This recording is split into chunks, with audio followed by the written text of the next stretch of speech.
ఎప్పటికప్పుడు తాజా వార్తలను అందిస్తున్న ఏపీ పవర్ న్యూస్ కు స్వాగతం. అభివృద్ధి సంక్షేమమే ధ్యేయం. అనకాపల్లిలో కూటమి 2 ఏళ్ల విజయోత్సవ గర్జన. అనకాపల్లిలో ఘనంగా ఎన్డీఏ కూటమి 2 ఏళ్ల విజయోత్సవ సభ. అనకాపల్లి బెల్లం మార్కెట్ నుండి అనకాపల్లి మెయిన్ రోడ్డు మీదుగా ఎన్టీఆర్ స్టేడియం వరకు వేలాది మంది కార్యకర్తలు ప్రజలతో భారీ ర్యాలీ నిర్వహించారు. రాష్ట్రంలో ఎన్డీఏ కూటమి ప్రభుత్వం అధికారంలోకి వచ్చి విజయవంతంగా 2 ఏళ్లు పూర్తి చేసుకుంది. అభివృద్ధి సంక్షేమమే ప్రధాన ధ్యేయంగా దూసుకుపోతున్న కూటమి ప్రభుత్వం తాజాగా అనకాపల్లిలో భారీ బహిరంగ సభను నిర్వహించింది. డబుల్ ఇంజిన్ సర్కార్తోనే రాష్ట్ర అభివృద్ధి సాధ్యమని చాటి చెప్పిన ఈ విజయ సంకల్ప సభకు జిల్లా నలుమూలల నుండి భారీగా కూటమి నాయకులు ప్రజలు తరలివచ్చారు. రాష్ట్రంలో సరికొత్త పాలనకు శ్రీకారం చుట్టిన ఎన్డీఏ కూటమి ప్రభుత్వం 2 ఏళ్ల ప్రస్థానాన్ని విజయవంతంగా పూర్తి చేసుకుంది.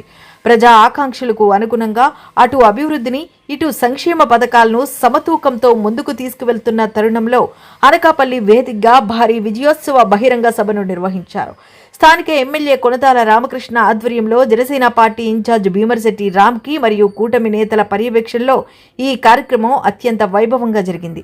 ఈ సభకు ముఖ్య అతిథిగా హాజరైన జిల్లా ఇన్ఛార్జ్ మంత్రి కొల్లు రవీంద్ర మాట్లాడుతూ కేంద్రంలో నరేంద్ర మోదీ, రాష్ట్రంలో చంద్రబాబు నాయకత్వంలోని డబుల్ ఇంజిన్ సర్కార్ వల్లే రాష్ట్ర అభివృద్ధి రాకెట్ వేగంతో దూసుకుపోతుందని స్పష్టం చేశారు. గడిచిన 2 ఏళ్లలో ప్రజల నమ్మకాన్ని నిలబెట్టుకుంటూ వారి ఆశలు ఆకాంక్షలకు అనుగుణంగానే పారదర్శకమైన పాలన అందిస్తున్నామని ఆయన పేర్కొన్నారు. కూటమి శ్రేణులు సమన్వయంతో జరిగిన ఈ విజయ గర్జన సభకు జనం పోటెత్తారు. ఈ కార్యక్రమంలో హోంమంత్రి అనిత, ఎంపీ సీఎం రమేష్, స్థానిక ఎమ్మెల్యే కొనతాల రామకృష్ణతో పాటు పలువురు ఎమ్మెల్యేలు, ఎమ్మెల్సీలు మరియు కూటమి ముఖ్య నేతలు పాల్గొన్నారు. నాయకుల ప్రసంగాలకు కార్యకర్తలు, ప్రజల నుంచి భారీ స్పందన లభించింది. రాబోయే రోజుల్లో మరిన్ని సంక్షేమ కార్యక్రమాలతో రాష్ట్రాన్ని దేశంలోనే నెంబర్ 1గా నిలుపుతామని కూటమి నేతలు ఈ సందర్భంగా ధీమా వ్యక్తం చేశారు.